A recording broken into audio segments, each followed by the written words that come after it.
नमस्कार, फाइटर समाचार में आपका स्वागत है। पेश आज 25 अगस्त दोपहर 3 बजे राजस्थान की खास खबरें। कोलकाता के आरजी मेडिकल कॉलेज अस्पताल में महिला ट्रेनी डॉक्टर के साथ दुष्कर्म और हत्या मामले में कुल 7 लोगों का पॉलीग्राफ टेस्ट हुआ है। सीबीआई ने कोलकाता ऑफिस में आरोपी Sanjay Roy, RG Kar medical college के पूर्व principal doctor Sandeep Ghosh, 4 doctor जो वारदात की रात पीड़िता के साथ थे, साथ ही एक वॉलंटियर का पॉलीग्राफ टेस्ट किया गया। सीबीआई का उद्देश्य इन कर्मचारियों के बयानों को सत्यापित करना है, क्योंकि अन्य मेडिकल रिपोर्ट उन्हें स्पष्ट रूप से घटना से जोड़ने में विफल रही है। सीबीआई यह जानना चाहती है कि क्या इन चारों ने किसी भी प्रकार से सबूतों के साथ छेड़छाड़ की थी या वे किसी षड्यंत्र का हिस्सा थे। आरोपी संजय को मनोविश्लेषण से भी कई अहम खुलासे हुए हैं। एक सीबीआई अधिकारी ने बताया कि आरोपी की मनोविश्लेषण से संकेत मिला है कि वह विकृत व्यक्ति था और पॉर्न देखने का आदी था।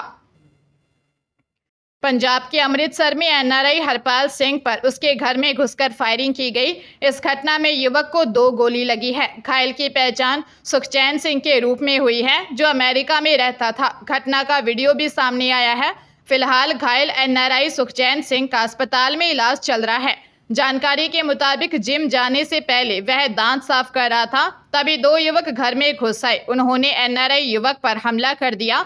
आरोपी सुखचैन पर और गोलियां चलाना चाहते थे, लेकिन उनका हथियार फंस गया।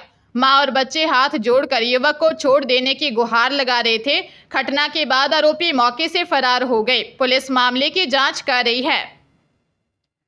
प्रदेश में कानून व्यवस्था को लेकर सवाल खड़े हो गए हैं। भिवाड़ी में डकैती व मर्डर के बाद भजनलाल सरकार सवालों के घेरे में आ गई है। घटना के बाद भिवाड़ी में व्यापारी धरने पर बैठ गए हैं। पूर्व सीएम अशोक गहलोत ने सोशल मीडिया पर अपनी प्रतिक्रिया देते हुए कहा कि भिवाड़ी में हुई डकैती एवं हत्या की घटना बेहद गंभीर एवं राज्य सरकार के माथे पर कलंक के समान है। इस घटना को लेकर एडीजी क्राइम एवं आईजी रेंज से बात कर जानकारी ली। यह घटना राज्य में लगातार बिगड़ती जा रही कानून व्यवस्था की पोल खोल रही है। वहीं दूसरी ओर से सचिन पायलट ने भी भाजपा सरकार पर निशाना साधा है।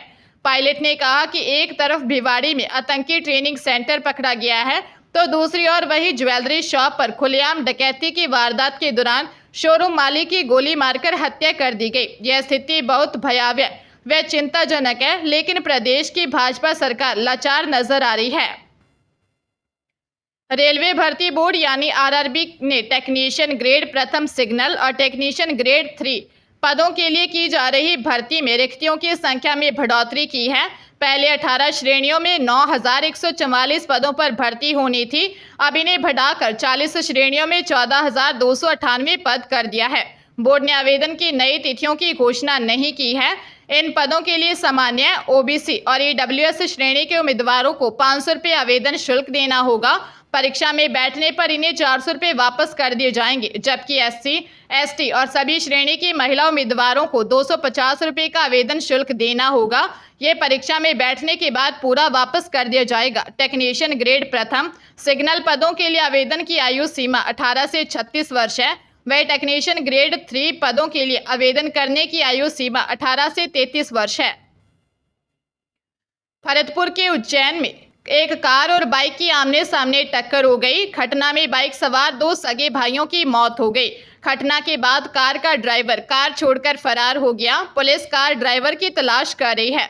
महेंद्र लौदा निवासी बहरा रेखपुरा थाना उज्जैन ने बताया कि उसके 2 बेटे 27 वर्षीय बंटी और 24 वर्षीय अंशु किसी काम से उज्जैन गए थे। वापस अपने गांव आ रहे थे, तभी उज्जैन और कैमासी गांव के बीच एक कार ने दोनों भाइयों की बाइक को टक्कर मार दी। सूचना पर उज्जैन थाना पुलिस मौके पर पहुंची और दोनों भाइयों को उज्जैन के अस्पताल पहुंचाया, जहां दोनों को मृत घोषित कर दिया गया। मरने वाले दोनों भाई शादीशुदा थे। बंटी के एक बेटा और अंशु के 2 बेटे और एक बेटी है। राजस्थान माध्यमिक शिक्षा बोर्ड ने 10वीं 12वीं मेन एग्जाम 2025 के लिए ऑनलाइन आवेदन फॉर्म भरने की तिथि 2 सितंबर तक बढ़ा दी है। अब बिना लेट फीस के साथ बढ़ी हुई तिथि तक आवेदन कर सकेंगे। पूरा में आवेदन करने की अंतिम तिथि 23 अगस्त निर्धारित थी, जिसे अब 10 दिन और बढ़ा दिया गया है। परीक्षा के लिए अब तक 15 लाख से ज्यादा आवेदन प्राप्त हो चुके हैं। बोर्ड सचिव कैलाश चंद्र शर्मा के अनुसार साधारण शुल्क का चालान 5 सितंबर तक जमा कराना होगा, जबकि एक अतिरिक्त शुल्क के साथ 3 से 10 सितंबर तक आवेदन कर 13 सितंबर तक बैंक में शुल्क जमा करवा सकेंगे। असाधारण शुल्क जिला मुख्यालयों पर 27 सितंबर तक भरे जा सकेंगे। इसका चालान 4 अक्टूबर तक जमा होगा। आवेदन पत्र एवं चालान नोडल केंद्रों पर जमा कराने के लिए 18 सितंबर तक समय तय किया गया है। हरियाणा लोकायुक्त ने शहरी स्थानीय निकाय विभाग के चीफ विजिलेंस अधिकारी को तलब कर लिया है। यह कार्रवाई लोकायुक्त जस्टिस हरिपाल वर्मा ने प्रॉपर्टी आईडी सर्वे मामले में 12 आईएएस अधिकारियों और सर्वे करने वाले याशी कंपनी को जांच में क्लीन चिट देने के मामले में की है। उन्होंने इस मामले में शिकायतकर्ता आरटीआई एक्टिविस्ट पीपी कपूर को भी मौजूद रहने के लिए कहा है। उन्हें 11 सितंबर को कोर्ट बुलाया है। लोकायुक्त कोर्ट में पिछले साल 19 जुलाई 2023 को आरटीआई दस्तावेजों सहित लिखित शिकायत देकर 12 अधिकारियों और याशी कंपनी के खिलाफ कार्रवाई की मांग की गई थी। शिकायत में आरोप लगाया था कि याशी कंपनी के सर्वे में बड़ा घोटाला हुआ है। सर्वे की फिजिकल वेरिफिकेशन किए बिना अधिकारियों ने साइन ऑफ सर्टिफिकेट जारी कर याशी कंपनी को करीब 63 करोड़ रुपए की पेमेंट जारी करवा दी, जबकि सर्वे में कई गलतियां थी। सरकार की नई शिक्षा नीति के तहत सरकारी और गैर सरकारी स्कूलों में कक्षा 1 में प्रवेश के लिए स्टूडेंट की उम्र 6 वर्ष की आयु निर्धारित की गई है। यानी स्कूल में प्रवेश के लिए विद्यार्थी की उम्र कम से कम 6 साल होनी चाहिए। जिले के सैकड़ों स्कूलों में से कुछ महात्मा गांधी स्कूलों में बाल वाटिकाएं हैं, जहां नर्सरी, एलकेजी और यूकेजी कक्षा संचालित होती है। इनको छोड़कर सभी सरकारी स्कूलों में प्रवेश सीधे कक्षा 1 से ही होता है। जिले के सैकड़ों स्कूलों में नामांकन कम हो गया है। प्रदेश सरकार ने सरकारी स्कूलों को 10% नामांकन बढ़ाने का टारगेट दिया था, लेकिन नामांकन बढ़ने की जगह घट रहा है। जिन स्कूलों में बाल वाटिकाएं हैं उनमें नामांकन बढ़ा है। नामांकन गिरने की वजह से कई शिक्षक संगठनों ने नियमों में बदलाव की मांग की है। राजस्थान विश्वविद्यालय से स्नातक करने वाले छात्रों को इंटर्नशिप करना जरूरी होगा। इसके लिए महाविद्यालयों में काउंसलर नियुक्त किए जाएंगे। नई शिक्षा नीति में यूजीसी के दिशा निर्देशों के अनुसार छात्रों को इंटर्नशिप करनी होगी। वहीं विश्वविद्यालय छात्र के दस्तावेज में नाम या माता पिता के नाम परिवर्तन मामले में परिवर्तित नाम के साथ पूर्व के नाम का भी उल्लेख होगा। यह निर्णय राजस्थान विश्वविद्यालय अकादमिक परिसर की सीनेट हॉल में हुई बैठक में लिए गए। कुलपति प्रोफेसर अल्पना कटीजा की अध्यक्षता में हुई बैठक में विश्वविद्यालय के पाठ्यक्रमों में प्रवेश और परीक्षा के समय छात्र की ओर से दिए गए नाम, माता पिता का नाम जैसे व्यक्तिगत विवरण में परिवर्तन किए जाने का भी निर्णय लिया गया। इसमें विश्वविद्यालय अन्य औपचारिकताओं के साथ दस्तावेजों में किसी तरह के परिवर्तन की स्थिति में उसके परिवर्तित नाम के साथ पूर्व के नाम का भी उल्लेख करेगा। डूंगरपुर शहर के हाउसिंग बोर्ड सेक्टर 6 में सोने घर में दिन दिहाड़े चोरी की वारदात हुई। चोर घर से कैश और चांदी के जेवरात चुरा कर ले गए।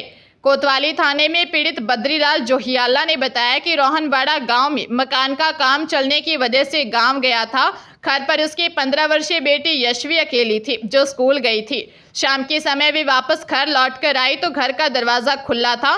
वह घर के अंदर अलमारी खुली हुई थी, अंदर सारा सामान बिखरा पड़ा था। बेटी ने पड़ोस में रहने वाली बुआ लक्ष्मी जोहियाला को जानकारी दी। अलमारी के लॉकर में रखे चांदी के जेवर और 30,000 रुपये कैश चोरी हो गया था। सूचना पर बद्रीलाल जोहियाला डूंगरपुर अपने घर पहुंचे और चोरी की लिखित रिपोर्ट कोतवाली थाने में दर्ज करवाई है।